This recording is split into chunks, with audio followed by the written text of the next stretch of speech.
아니 음악을 틀어도 어떻게 또 이런 걸 틀어고 있어요. 그래서 소림사고. 네, 김종배의 시선 집중 유튜브 연장 방송 월요일에는 아주 핫한 정치권 인사들을 모시고 이야기를 나누고 있는데요. 갑자기 이거 서부 영화 저거 봤죠? 아 서부 영화인가요? 황야의 결투 같은 어떤 아. 이런 그 모드의 지금 음악을 좀 틀어 주셨는데 거기에는 이유가 있습니다. 이번 주 금요일이 되면 국민의힘의 대선 후보가 최종 선출이 됩니다. 전운이 감돌고 있는데요. 그래서 아마도 우리 PD가 이 음악을 픽한 것 같은데, 그래서 저희가 오늘 그래서 두 분을 아주 특별히 모셨습니다. 윤석열 캠프, 홍준표 캠프에서 활동하고 있는 두 분을 모시고 마지막 대회전을 한번 좀 가져보려고 하는데요. 한 분 한 분 소개를 해드리죠. 홍준표 캠프 공동선대위원장을 맡고 계신 이현주 전 의원 모셨고요. 어서 오세요. 네, 반갑습니다. 그다음에 윤석열 캠프 공보특보시죠. 김용남 전 의원 모셨습니다. 어서 네, 오세요. 안녕하세요. 김용남입니다. 네, 본격적인 이야기 들어가기 전에 제가 김용남 특보께는 네. 특별히 좀 드릴 질문이 있어서 저번에 저희 인터뷰 나오셔서 손가락 위주로 씻는다고 말씀하셨다가 그게 여기였어요? 예, 여기였습니다. 아이고. 저희가 괜한 민폐를 끼쳐드렸던 게 아닌가 싶어서 어떠셨어요? 정확하게 얘기하면 손가락 위주로 씻으신 듯 뭐 이렇게 얘기를 했죠. 근데 그거는 방송을 보신 분은 알겠지만 다 사실은 농담조로 한 얘기인데 야, 그거를 스크립트로 이렇게 써놓고 그냥 단정적으로 그렇게 얘기한 듯이 이렇게 보도를 하더니 급기야는 몇몇 신문 사설에서도 그 얘기를 막 비판을 하는데 파장이 엄청났어요. 사실은 의원님이 잘못하셨다기보다 그 앞에 행위 때문에 그런 거죠. 이게 그냥 말하자면 파편 맞으신 네. 거죠. 혹시 대변인을 하시다가 공보특보가 되신 것도 그 요인이 컸던 겁니까? 아니 그거는 직접 상관은 없고요. 그동안 대변인이 5명이 했는데 그러다 보니까 이제 제각각 조금씩 말이 달라질 수밖에 없잖아요. 그렇죠, 그래서, 그렇죠. 원보이스로 가자 그래서 네. 공보특보로 조금 나머지 대변인들을 조직을 개편한 거죠. 네, 아무튼 참 저희하고 이제 각별한 인연을 맺으셨습니다. 뭐 책임지셔야 되는 거예요. 저희가 왜 책임을 받아서 언론이 문제지. 네. 근데 대변인은 한 명 두는 게 맞긴 하더라고요. 선거에서는. 그래서 저도 근데 너무 그러면 경무에 시달리지 않나요? 아니 그러니까 이제 일단 메시지는 대변인한테서 나오고 그 다음에 나가서 방송을 하는 건 대변인 메시지를 다 보고 이제 참고를 하는 그 거죠. 안에서? 네, 그러니까 이제 우리 같은 경우는 후보가 대변인은 한 명만 한다라고 계속 말씀하셔서 한 명이고 이제 그 다음에 이제 제가 그 대변인하고 같이 하면서 메시지 방향이라든가 전략 이런 걸 좀 얘기를 해주면 메시지의 어떤 초벌 이거는 대변인한테서 나오죠. 알겠습니다. 이제 오늘 본격적인 오늘 주제 이야기를 한번 시작을 해볼까요? 그러면 이제 시작은 좀 화기애애하고 부드럽게 가야 되지 않겠습니까? 끝에 가서는 박차고 일어나는 엄청 건가요? 쏘는 거예요. 마지막에. 아니요. 그런 건 아니고. 그러니까 두 분께 좀 각각 이제 그 후보고 이제 그 쭉 이제 같이 이제 활동을 해오시면서 야 결합을 때하고 이제 그 막상 좀 겪어보니까 이 후보가 이렇더라. 좋은 점 위주로 일단 한번 먼저 말씀해 주신다면 우리 후보의 좋은 점. 김용남 특보님께서 먼저 말씀해 주시겠습니까? 그 전에 검찰에 있을 때도 그렇지만 윤석열 후보는 뭘 하나 이렇게 집중하기 시작하면 대단히 깊게 파요. 그러니까 그 전에도 수사를 할 때 보면 사실은 그 예를 들어서 뭐 건설 비리 수사를 한다 그러면 저런 것까지 알아야 되나 싶을 정도로 그 온갖 종류의 주변 지식을 다 습득을 합니다. 속칭 끝장을 봅니까? 예. 그런 어떻게 보면 장점이죠. 대단히 집중하고 자신이 확실히 알아야만 행동에 나서는 그런 게 있거든요. 네. 그게 여전히 정치권에 들어와서도 바뀌지 않은 것 같고요. 사실은 뭐 정치권에 입문한 지가 워낙 얼마 안 돼서 넉 달 됐죠, 넉 예. 달. 네. 다만 이제 여의도 화법에는 아직 익숙하지는 않은 것 같아요.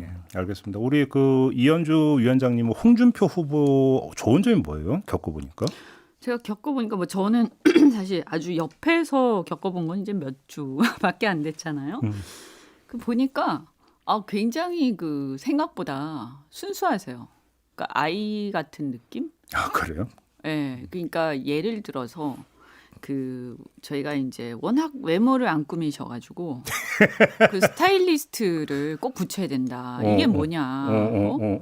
이게 되게 피곤해 보이는 그런 부분도 있고 그래서 다른 분들 다 하시는데 네. 뭐 그렇게 얘기를 많이 해가지고 제가 억지로 붙였어요, 사실은. 스타일리스트를. 네. 붙였는데 본인은 그런 거 너무 싫어한다. 이렇게 뭐 꾸미고 뭐 이런 원래 스타일이 좀 그러세요. 그리고 양복도 몇 벌밖에 안 갖고 계세요. 그래가지고 사모님께 말씀드려서 양복도 새로 구입하게 하고, 예, 보니까 2벌 딱 입을 만한 거 2벌 딱 있으시더라고요. 넥타이는 혹시 빨간 거 하나밖에 없을 거 아니에요? 그거는 몇 개 안 되더라고요. 아니 그래서 붙였는데 그 스타일리스트 본인이 그런 거 너무 싫어하니까. 그래서 계속 도망을 다니시는 거예요. 그래서 숨바꼭질을 한 이틀 동안 했어요. 스타일리스트도 싫다 뭐 이래 갖고 도망 다녔다고요? 네, 너무너무 막 도망을 다니시는데 네. 행방불명이 돼가지고 전부 다 찾고 난리가 났는데 결국 나중에는 제가 사모님께 말씀드려서 배우자분께 말씀을 드려서 그분이 이제 연락을 하셔가지고 예. 다시 통화가 됐는데 네. 저한테 이러시더라고요. 좀 봐주라. 너무너무 힘들어 막 그러면서. 근데 김영남 의원이 홍준표 후보 스타일이 좀 바뀐 거 좀 체감하셨어요? 느끼셨어요? 그 뒤에? 별로 잘 모르겠는데. 별로 못 아니 느꼈죠. 그래서 결국에 끝까지 들어보셔야 돼요. 그래서 못 바꾸셨다는 게. 그쵸, 결론이에요? 봐주라고 그랬어요. 그래서 내일부터 꼭 할게. 그래가지고 알겠습니다. 그리고 다음 날 이렇게 보내드려 다시 갔어요. 옷을 다 들고 지방까지. 그런데 다음 날 또 이렇게 도망가신 거예요. 그래서 호텔로 이렇게 숨을 쉬었어요. 수행한테도 절대 자기 어디 있는지 얘기하지 말라 이래가지고. 아니 외박을 하셨단 말이에요? 아니 그게 아니 낮에. 아니 불통의 지도자 아닙니까? 여러분 불통의 지도자? 아니 뭐 그거는 그 부분에 대해서 그런 거고요. 그다음에 또 하나는 되게 놀라운 건 뭐냐면 저도 사실 SNS 거의 혼자 제가 직접 하거든요. 그리고 저도 굉장히 글을 많이 쓰는 편이고 그 기사도 많이 되지 않습니까? 이분은 저를 능가하시더라고요. 저는 사실은 진짜 다 본인이 직접 다 올리는 진짜 그러니까 제가 톡을 보내면 이 톡이요 그러니까 차 타고 이동하는 시간 그럴 때 톡이 답이 와요. 근데 물론 길게는 안 쓰시는데 그리고 이런 문제에 대해서 뭐 입장을 말씀하셔야 될 것 같습니다. 그러면 보통은 이렇게 한번 써봐 이러시잖아요. 그런데 이분은 그러고 나면 한 1시간 있다가 페이스북에 글이 딱 올라와요. 그래서 아주 보니까 이 소통이나 공감 능력 이런 거는 거의 젊은 친구들하고 비슷하다. 근데 그래서 그런지 위원장님도 오늘 자켓도 레드 홍이시네요. 그러니까. 이거는 뭐 네. 근데 레드 홍이라고 볼 수 있죠. 어떻습니까? 약간은 잘 어울립니다. 네, 고맙습니다. 자, 화기애애한 이야기는 여기까지. 네. 지금부터는 상대 후보에 대해서 상대 후보는 절대 대선 후보가 안 된다는 이유를 한 번 좀 말씀해 주세요. 이현주 위원장님이 먼저 말씀해 주세요. 윤석열 후보는 왜 안 되는 겁니까? 저보고 먼저. 조금 전에 김영남 특보한테 네네네. 먼저 발언 네, 드렸습니까? 네. 먼저 쏘세요. 저는 이렇게 보니까요. 일단 너무 준비가 안 돼 있으세요. 그러니까 말하자면 회사로 치면 이제 신입 사원이 갑자기 CEO가 되기는 어렵지 않습니까? 네, 그래서 일단 모든 면에서 뭐 또 국정에 대한 이해, 그다음 그게 뭐 단기간에 공부한다고 되는 게 아니고, 그다음 정치인으로서의 자세, 그다음에 국민을 대하는 어떤 헌법 정신, 물론 말로는 쉽죠. 그러나 그게 몸에 배이기는 어렵거든요. 사실은 정치인은 을인데 검찰총장은 갑이지 않습니까? 어떻게 보면. 그러니까 그런 태도부터 시작해서 모든 면에서 아직 준비가 안 되셨다. 그래서 저는 좀 죄송한 얘기인데 저렇게 하다가는 총선에서도 초선 국회의원 나가는 것도 사실 저렇게 하시면 굉장히 어렵지 않을까. 국회의원 당선도 보장 못할 수준이다. 왜냐하면 이제 물론 이제 지방의 뭐 영남 지역이나 이런 데는 괜찮겠지만 만약에 주목받는 곳에 나가시면 저는 굉장히 어려울 거라고 생각해요. 상당한 혹평인데요. 이거. 그러면 아니 객관적으로 말씀드리면 김영남 특보께서 홍준표 후보가 절대 안 되는 이유를 한번 좀 말씀해 주시면. 이 시간이 부족할 것 같은데. 홍준표 후보께서는요. 후보 시절이 가장 상태가 좋으세요. 아이고. 근데 네. 지난 2018년 지방선거를 치를 때도 그때 당대표를 하셨잖아요.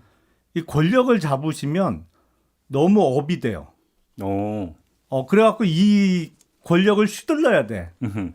그래서 지난 지방선거 때 보면 들으신 것 같은데. 룰이 필요가 없어요. 음. 그냥 대표 마음대로예요, 공천이. 어. 그래서 사실은 당대표도 2번이나 하셨죠. 2011년도도 당대표를 하셨고. 예. 네. 맞아요. 근데 예. 총선 앞두고 그때도 뭐 누구는 너는 공천 줄게, 너는 안 돼, 뭐 이런 것 때문에 그때 최고위원들이 일제히 사퇴하면서 지도부를 와해시켜 갖고 당연히 이렇게 자동으로 이제 당대표에서 물러나시는 구도가 됐는데 2018년도 지방선거를 겪어보니까 또 그러시더라고요. 그래서 이 권력을 잡으면 좀 위험해지세요. 그래도 뭐 제가 볼 때는 저 윤석열 후보보다 덜 위험할 것 같아요. 잠깐만 여기서 그러면 좀 이따 반박 기회는 두 분께 공유 드릴 테니까 혹시 이거 지적 다 하신 겁니까? 아니면 더 하실 거 있으면 마저 하시고. 그러면 이제 그 아니 이현주 그냥 뭐 의원님이 하나씩 지적하신 하죠. 부분 하나씩. 그러니까 홍준표 후보 두둔하시면 아니요. 됩니다. 제가 지적한 네. 건 먼저 말씀하세요. 그 준비가 안 된 거 아니냐 뭐 이런 말씀을 하셨는데 우리가 그 회사도요 문제가 많잖아요. 그러면 CEO 교체를 하는데 자체 승진한 CEO를 시키질 않아요. 대부분의 경우에 정말 바꿔야겠다 싶으면 외부 인사를 영입해서 CEO에 앉히죠. 그리고 대대적인 조직 개편, 사업 구조를 변화시킵니다. 왜냐하면 그 안에 있던 사람들은 문제점을 확실히 알기도 어렵고 그리고 과감한 개혁을 이루어내기가 어려워요. 그래서 차라리 그 회사에서 오래 근무 안 했거나 아니면 한 적이 없던 외부 사람을 앉혀서 대대적인 개혁을 이루어내죠.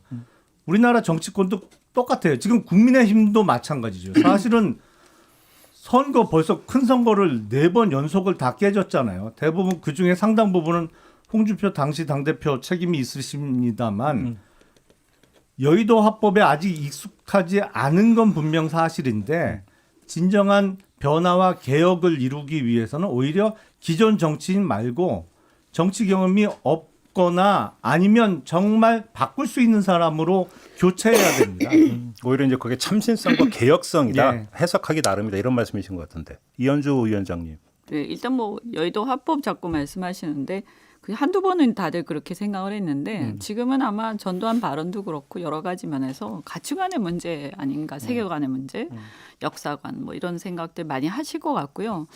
그다음에 이제 뭐 일단은 뭐 밖에서 모셔오더라도 CEO 하셨던 분을 모셔오지 신입사원 하던 사람을 모셔오진 않거든요. 그래서 이 부분은 뭐 저도 기업에서 임원을 했습니다만 사실 상상하기 어려운 일이에요. 그래서 국민의힘에 이런 고질적인 문제가 좀 있는 것 같다라는 걱정을 하고 그다음에 이제 개혁 문제 이런 경우에는 이제 사실은 이제 만약에 밖에 계속 계셨으면 그런 얘기를 주장을 하실 때 뭐 그럴 수도 있겠다 하고 기대를 할 수도 있을 것 같아요. 초기에 뭐 몇 달 전만 해도 저도 좀 기대를 했으니까. 그런데 이제 너 일찍 들어오셨잖아요.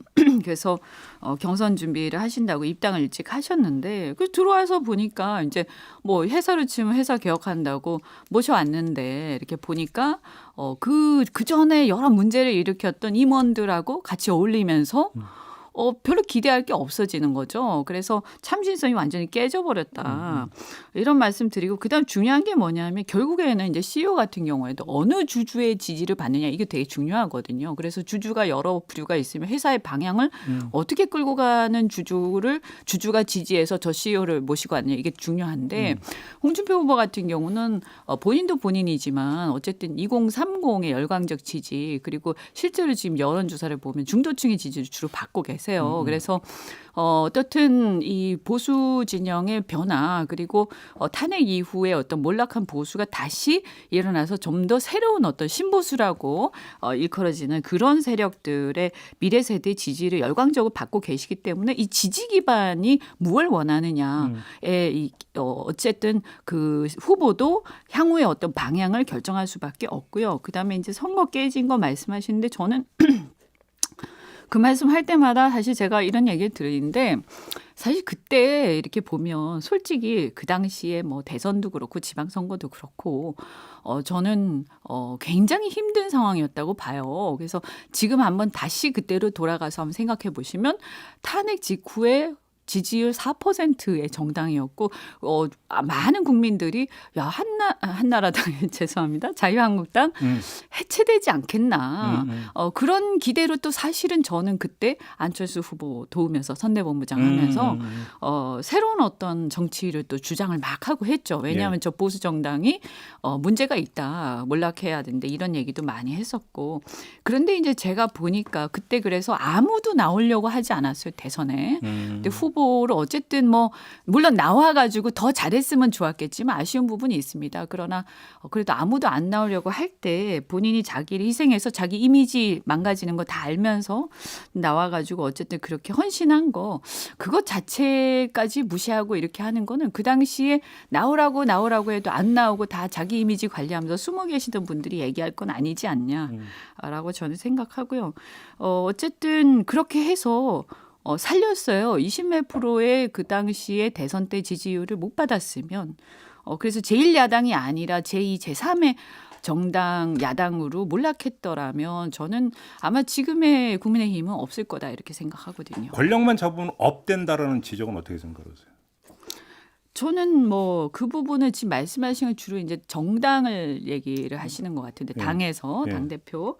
그런데 이제 이분 같은 경우에는 그 판단이나 이런 것들이 굉장히 냉철한 면이 있어요. 그래서 사실은 우리가 일반적으로 제가 보니까 정치하시는 분들 중에서는 이렇게 우리의 관계, 인간관계 이런 것들 위주로 판단을 말씀하시는 분들이 많은데 제가 여기 이제 캠프에서 보니까 굉장히 실력과 성과 위주로 냉철하게 판단하는 부분이 분명히 있어요. 그래서 저희도 좀 서운할 때도 있고 그런데 저는 그것이 여의도라든가 기성 정치인들 입장에서는 서운할 수 있는데 그러나 이제 대통령 후보라는 면에서 볼 때 국민과 일반 당원들의 입장에서 오히려 그것이 더 바라는 게 아니냐.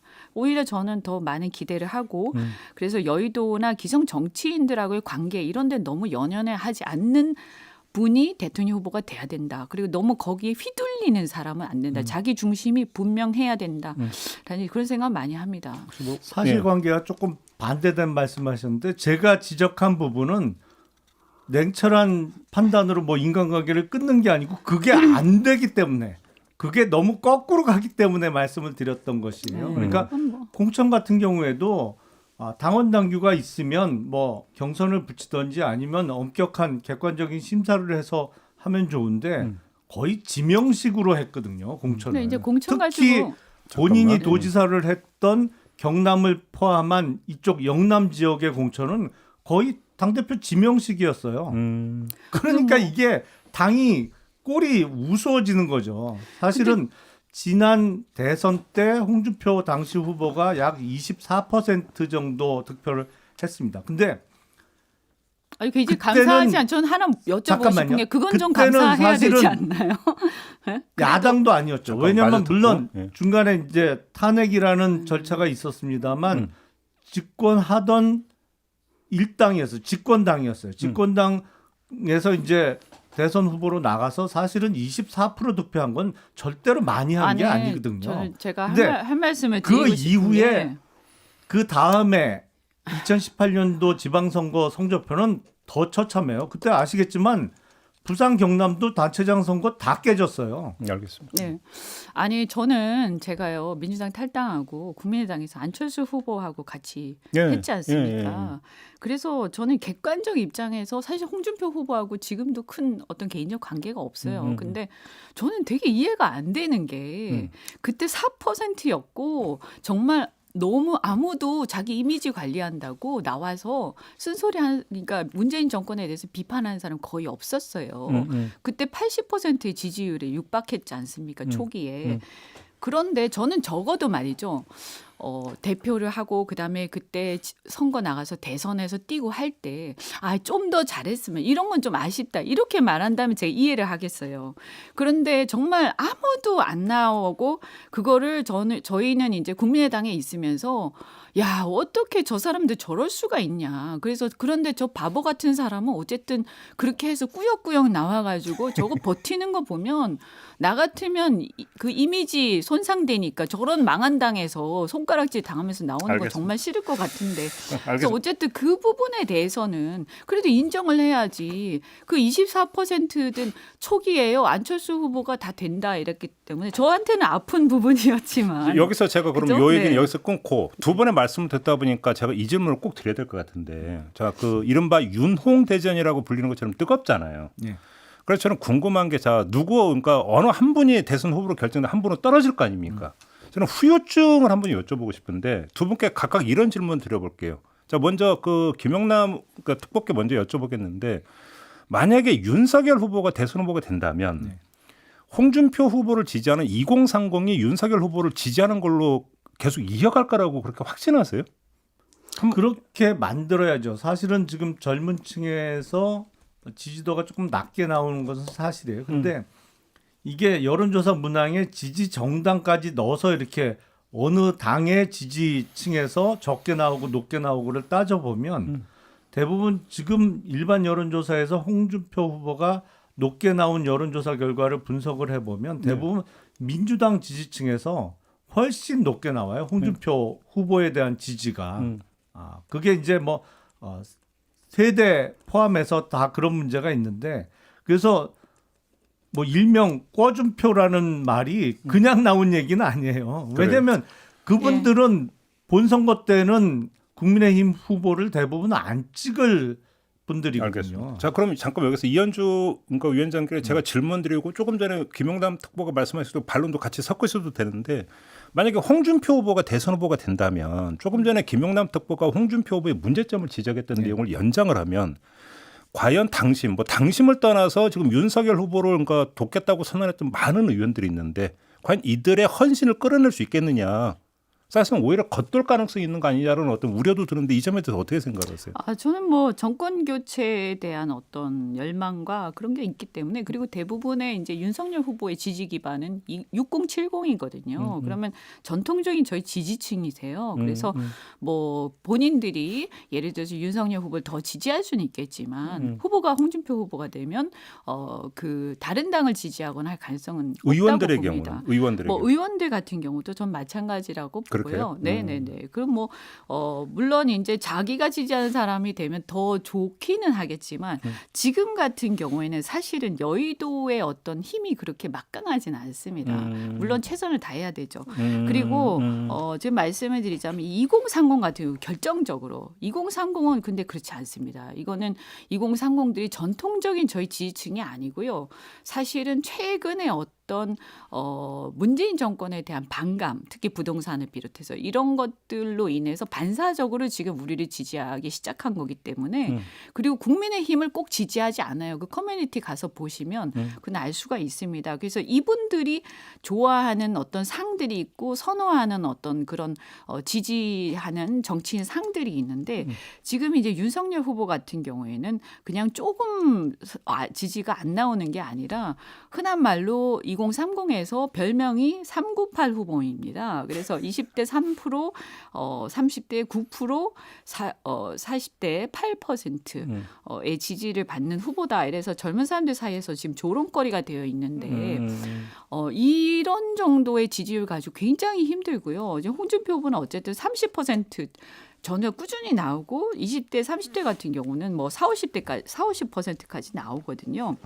그리고 이제 그 역선택 말씀을 하시는데, 사실 지금 같은 경우는 그거는 애초에 뭐 윤석열 후보가 정말 몇 달 전에 독보적으로 막 그 1등을 할 때는 뭐 그런 걱정하실 수도 있다고 봐요. 그런데 지금 같은 경우는 사실 여론조사에서 오히려 홍준표 후보가 훨씬 앞서고 있기 때문에, 특히 이번 주에 나온 걸 보면 한 10개 정도에서 다 홍준표 후보가 앞서거든요. 그러다 보니까 이 역선택은 윤석열 후보 역선택을 걱정해야 될 판이고요.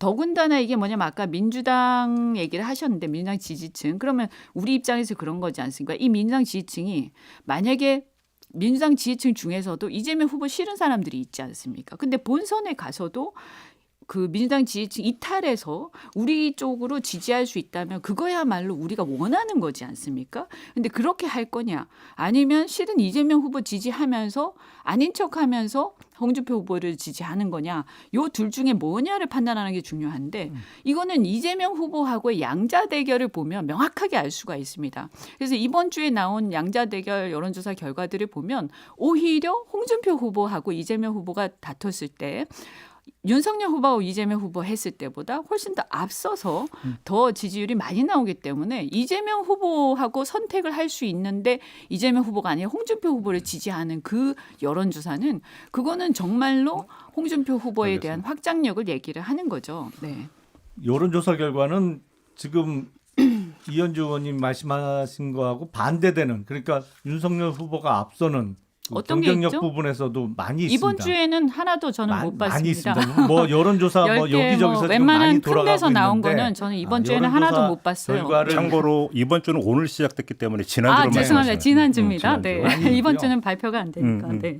그 문제는 홍준표 후보가 당 대표도 2번이나 하셨고 본인 말씀대로 정치를 26년 했어요. 예. 근데 지금 캠프에 와 있는 거 보면 대부분 전현직 의원들의 많은 수가 윤석열 캠프에 와 있거든요. 그 이유를 근본적으로 좀 따져봐야 돼요. 왜냐하면 이거는 후보 개인의 캐릭터의 문제예요.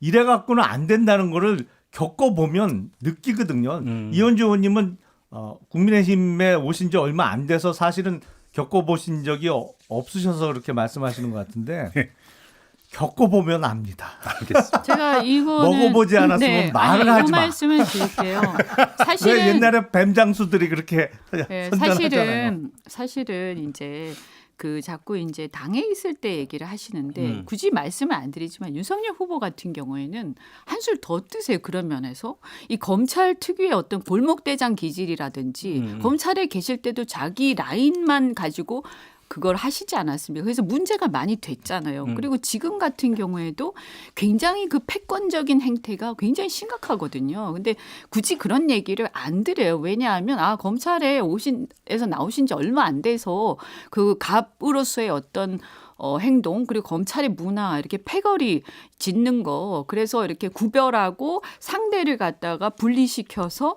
굉장히 반민주적으로 하는 그런 행태들이 아직은 벗어나지 못했구나라는 알겠습니다. 걱정들을 하는 거고요. 그리고 사실은 저는 이렇게 생각합니다. 아까 뭐 국민의힘에 뭐 그런 얘기 하시는데 많은 국민들이 국민의힘 바뀌어야 된다고 생각해요. 근데 혁신에 있어서 가장 중요한 건 인적 혁신입니다.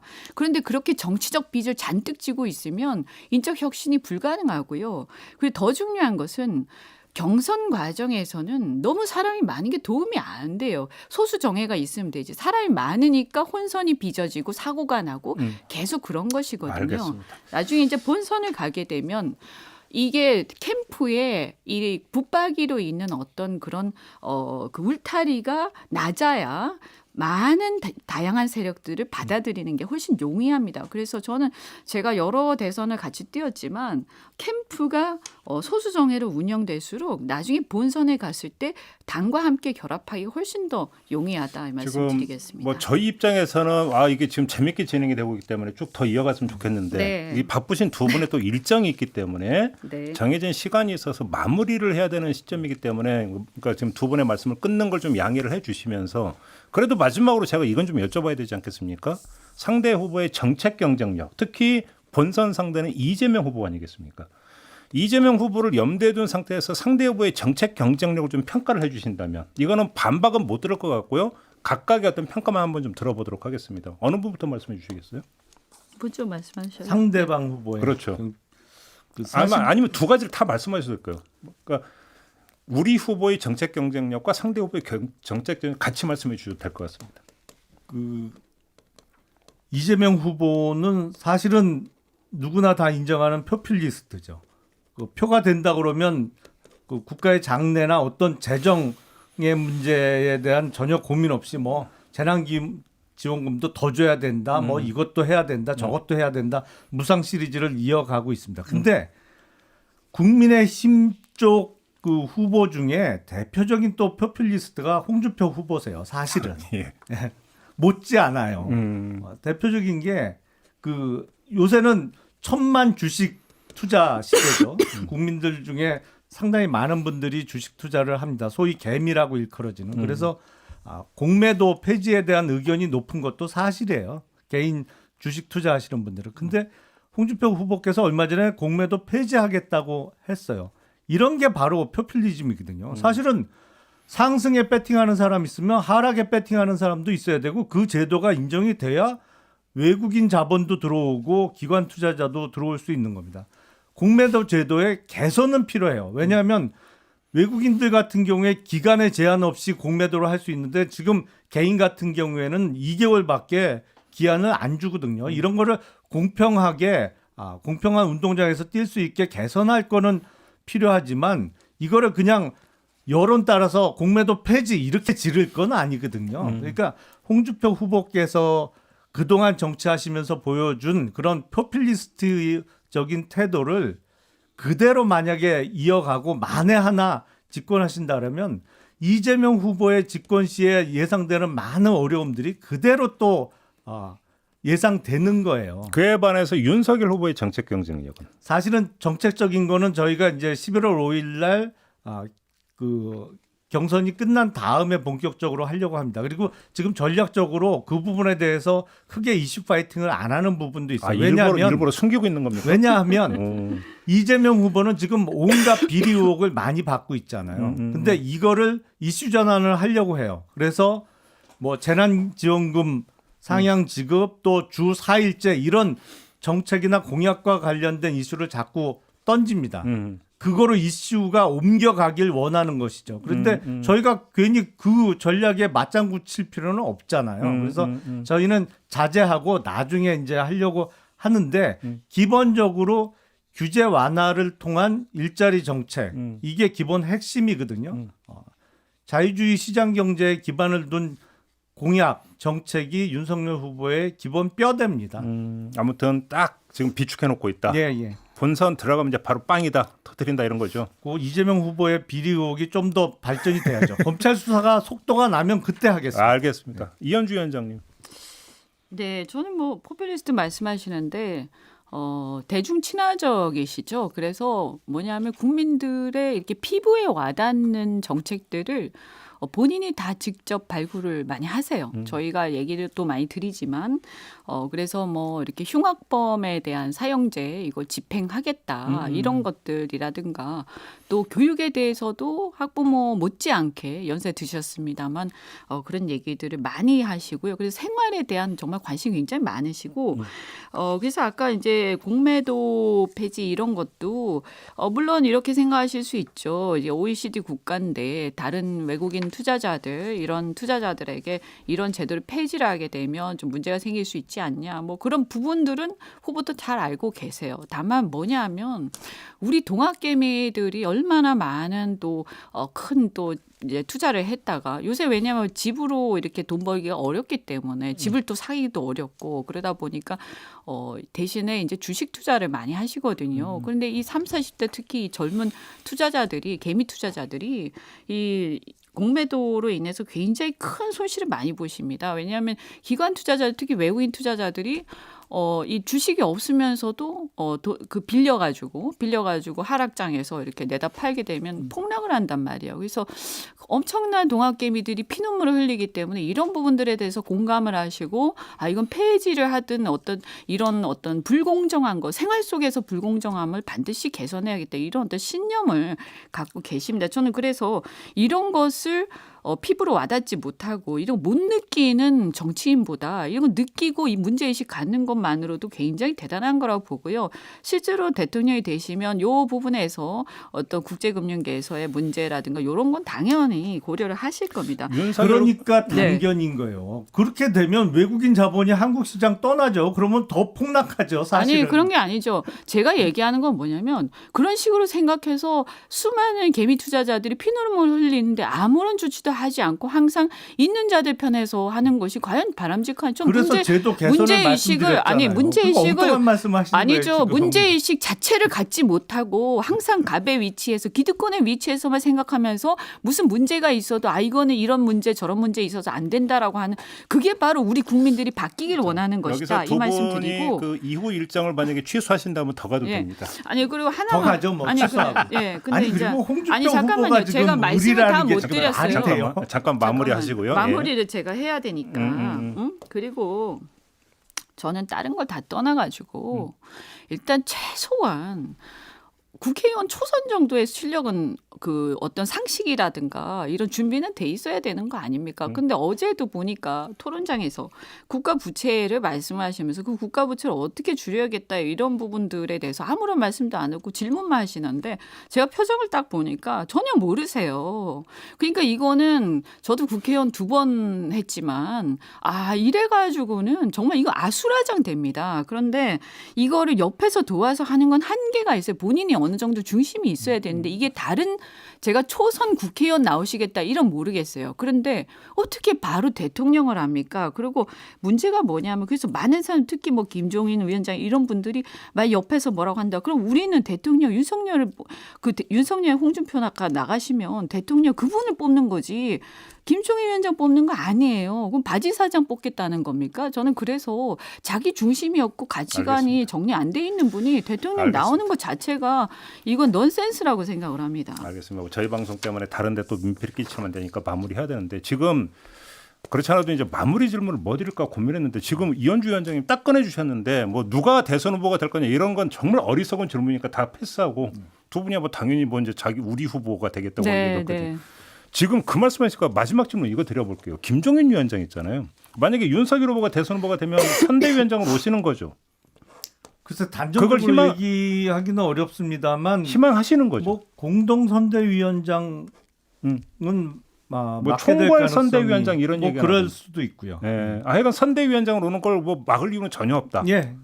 그런데 만약에 홍준표 후보가 되면 어떻게 됩니까? 홍 후보께서도 이미 말씀하셨는데 본선을 위해서 그리고 나라를 위해서 필요하다면 그게 누구든 간에 열려 있다라고 말씀을 하셨고요. 아니 사이 좀 풀어지셨나요? 두 분 사이는? 김종인 위원장하고 사이는 좀 풀어지셨어요? 개인적인 관계나 이런 것들은 뭐 사실 홍준표 후보가 한번 뵌 적이 있고요. 만났어요? 언제? 네, 다만 이게 뭐 사실은 뭐 얼마나 가까워지냐 그건 저는 모르겠습니다. 그러나 중요한 것은 제가 보니까 저는 김종인 위원장도 잘 알거든요. 네, 예전에 그렇죠. 제 초선 때 후원회장도 하셨기 때문에 그런데 두 분이 너무 비슷하세요.